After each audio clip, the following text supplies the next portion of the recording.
In the quiet corners of every human soul, there exists a battle, one that is rarely seen but always felt. It is not a war waged with weapons, but with will. And at the center of that struggle stands a virtue long forgotten in modern times: self-control. We speak so often of freedom, yet we forget that there is no greater freedom than mastery over one's own impulses.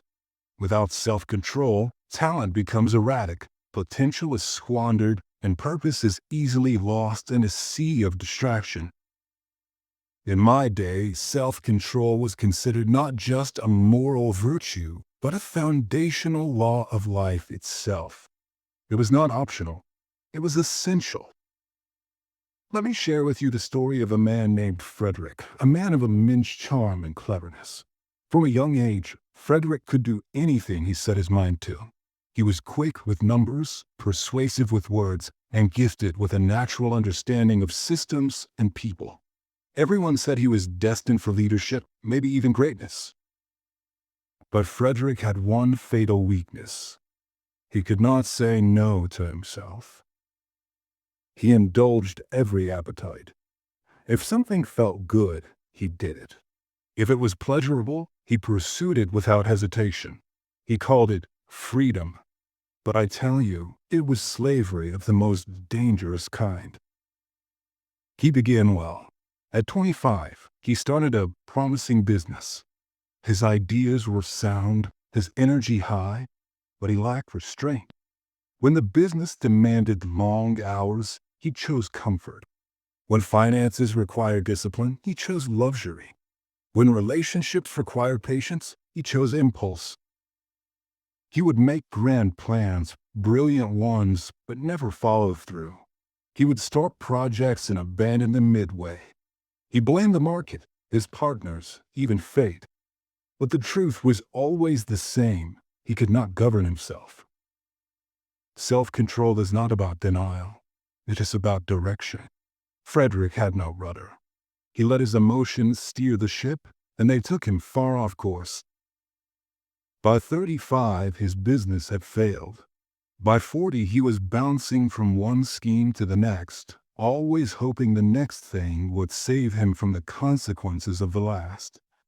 And through it all, he maintained a strange optimism, not built on discipline, but on fantasy. I remember seeing him in his later years.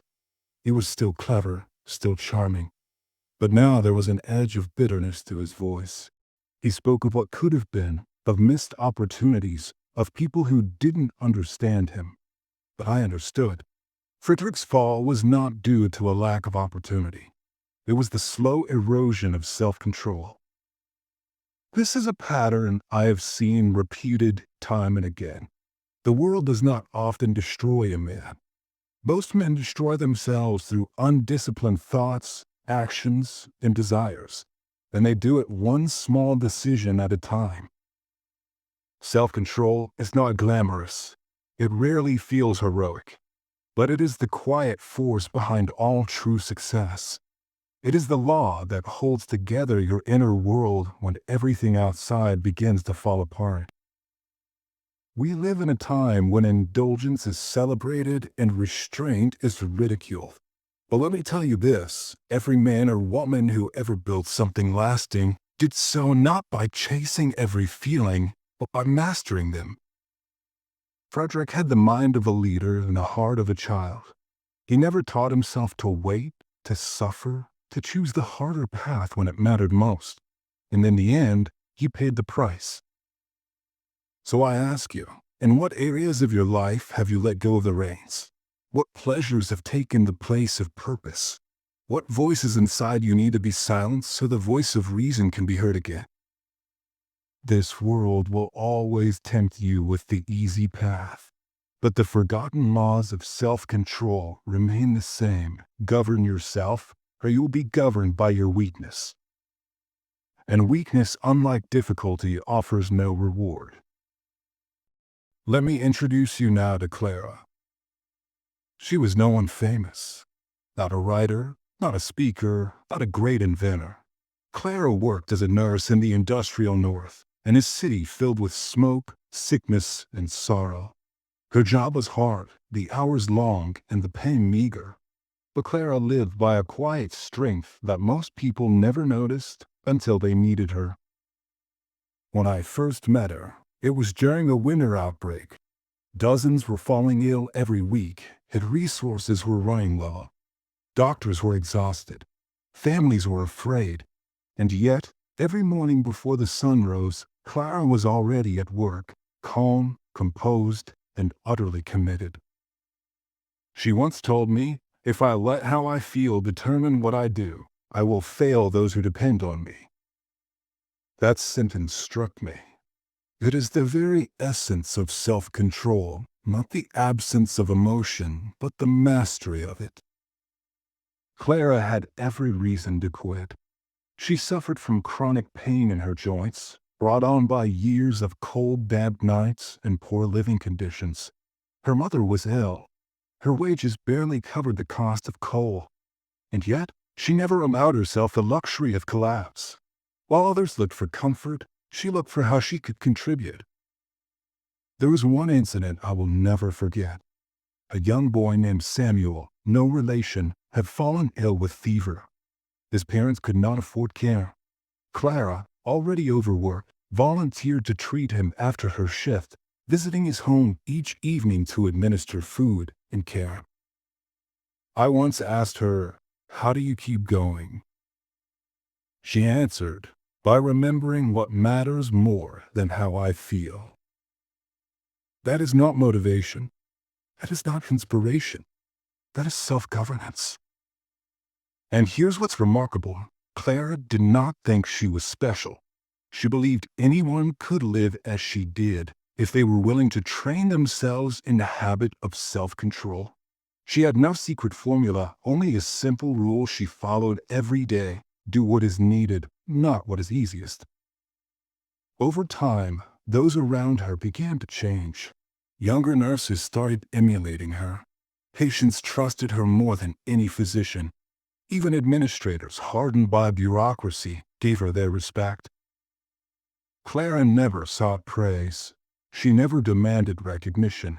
But the results of her discipline multiplied quietly across the years. People became better simply by being near her. That is the hidden power of self-control. It does not just elevate the individual, it strengthens the entire community. Now, contrast Clara's life with the popular advice of our day. Follow your feelings. Do what makes you happy. Take it easy. These mantras sound pleasant. They are roads that lead nowhere. Clara followed a different path, and she left behind something no temporary pleasure ever could: impact, honor, and peace. Her story reminds us of a vital truth. You cannot build a strong life on weak habits. We often think greatness requires genius. It doesn't. It requires mastery of small, daily choices. The decision to get up when you don't feel like it. To listen instead of speak. To act with integrity when no one is watching. These are the bricks that build a solid foundation. Most people know what they should do. If you have the self-control to do it when it's hard, when it's thankless, or when it's invisible. Clara lived in silence and service. But make no mistake, she lived with greater strength than many who hold power. So I ask you now, who are you becoming in the quiet moments when no one is watching? Are your actions led by fleeting emotion or grounded in principle? If the answer unsettles you, good. That discomfort is the first signal of awakening. You are not meant to be ruled by every whim. You are meant to rule yourself. So now you've heard the stories. The man who postponed his life until there was nothing left to postpone.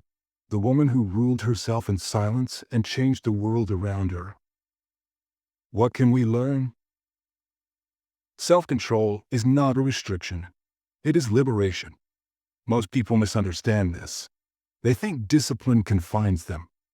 But the truth is quite the opposite. Discipline frees you from being a slave to mood to impulse, to fear, to laziness.